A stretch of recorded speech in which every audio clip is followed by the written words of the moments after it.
Hello, my fellow Americans and international friends, and welcome back into the Cal Report. Today is August 21st, 2022. So today is going to be all about keeping you up to date on some of the hot topic bills in Sacramento. This coming week is going to be a very busy week with lots to keep up with, so make sure you're paying attention to that. But today I wanted to show you guys what happened a couple days ago, both on the Assembly floor and Senate floor. On the Assembly floor, we're going to look at SB 70 and SB 1479, and later we'll take a look and see what happened with SB 960 on the Senate floor. So without any further ado, let's take you back on up to Sacktown on August 18th.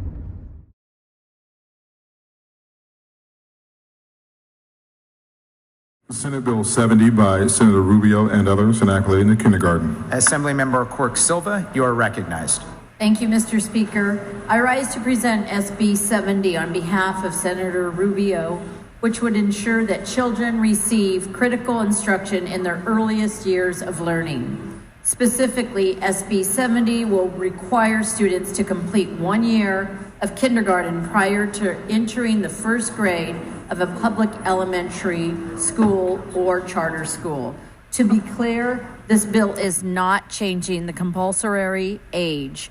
Early childhood education can have a positive impact on a student's academic success. In fact, students that do not attend kindergarten miss fundamental instruction opportunities, putting them at a disadvantage.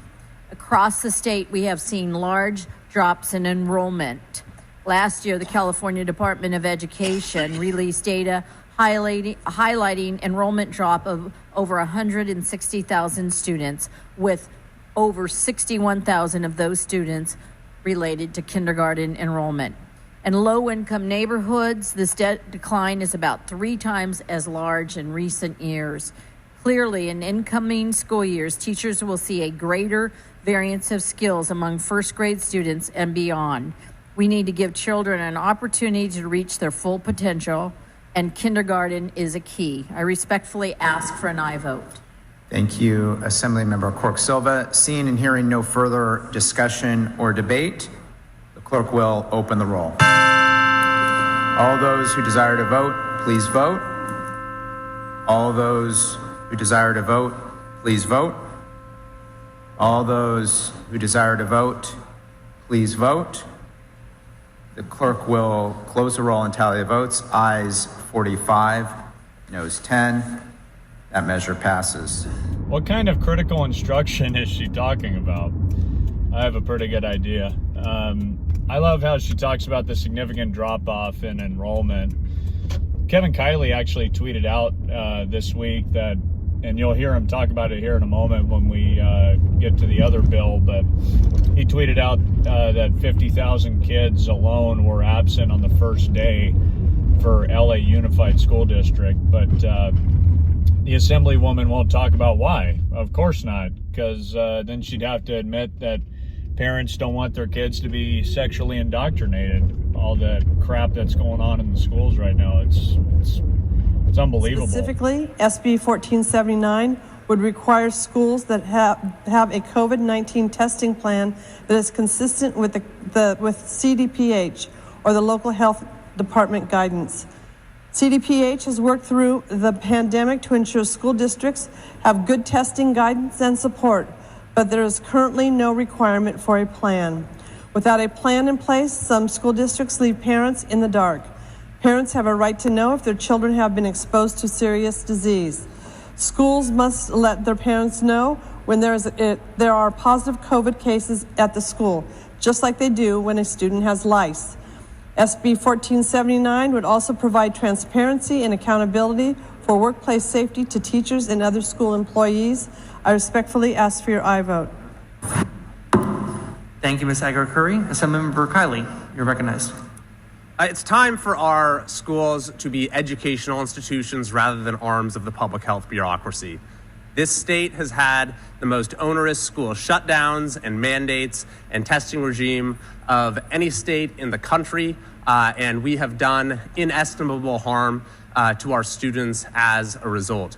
No other state has taken the approach that we have. Parents and families are fed up with it. This week, for the first day of school in Los Angeles Unified, 50,000 kids were absent. Enough is enough. I urge a no vote. Thank you, Mr. Kiley. Seeing no other members wishing to discuss this item, Assemblymember Aguilar-Curry, did you have any close? No further comments. Clerk will open the roll. All those vote who desire to vote. All those vote who desire to vote. All those vote who desire to vote. The clerk will close the roll, tally the votes. Ayes 43, noes 16. The bill's passed. I'm 100% with Kevin Kiley on this. Plain and simple, parents are fed up with this. He's the only Republican who stood up for this also. I applaud him for that.